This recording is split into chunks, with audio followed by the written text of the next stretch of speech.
Hey guys, it's Looch. Now, I want to talk to you about a documentary I watched on Netflix. It's called Robert Johnson, Devil at the Crossroads. And before you get nervous and think that now Kylie Jenner is going to give you a vast history of the Delta blues, I'm not even that knowledgeable, or, I mean, I'm a fan, but Robert Johnson, of all of those old blues guys, stands out for a number of reasons. The least of which is that there are two known photographs of the man. One that he took in a photo booth with a smoke at his guitar, and the other one he's all fancy in a suit, and I think that one was taken in Memphis. And we've seen countless T-shirts because there's two photographs of the guy. There's no known recorded audio of him or video of him.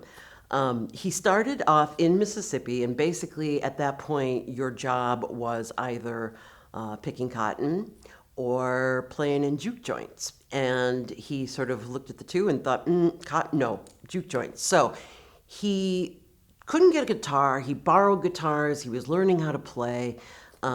He wasn't great. And that's sort of part of the mythology, right? Because he had gone and he was bugging a huge Delta blues legend, Son House, in the juke joint saying, let me play your guitar, let me play. He was terrible. They were like, go away. He did. He went away for less than a year, came back, and he was possibly one of the most influential and interesting, innovative blues players around. So how did that happen? Well, of course, it just makes sense. He sold his soul to the devil at the Crossroads. Now, there's so many ways to imagine how that would happen. He's wandering around at midnight with his guitar, and then Beelzebub appears and is like, oh, hey man, what's going on? What do you want? He's like, I just want to be able to really blow on this guitar. And it's like, well, what are you doing with that soul? And he's like, not much. And he's like, done deal. So that was the lure. He came back to town. He was this amazing player. And literally, that's where this mythology begins. He only recorded 29 songs, which is also sort of similar to like a Hank Williams, who made 2 records. But of the 29 songs, he wrote Sweet Home Chicago, he wrote Love in Vain, he wrote Crossroads, and all of these have been covered by the Stones and Eric Clapton and everybody. There's just not a lot known about him. How did he die? The legend goes he was poisoned. He had drank out of an unsealed whiskey bottle that contained strychnine.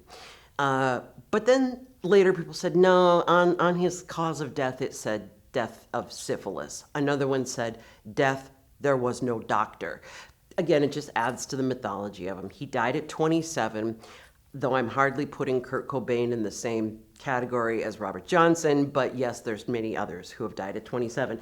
But honestly, some of the people that was influenced and basically credited and put in his hands and said, this is the birth of rock and roll, this music. And you can hear it, and you can hear its evolution and how it happened. It's a very short documentary, again, 2 photos, and great talking heads, Keith Richards, Bonnie Raitt, and perhaps the best part about the doc is that it was directed by Brian Oakes.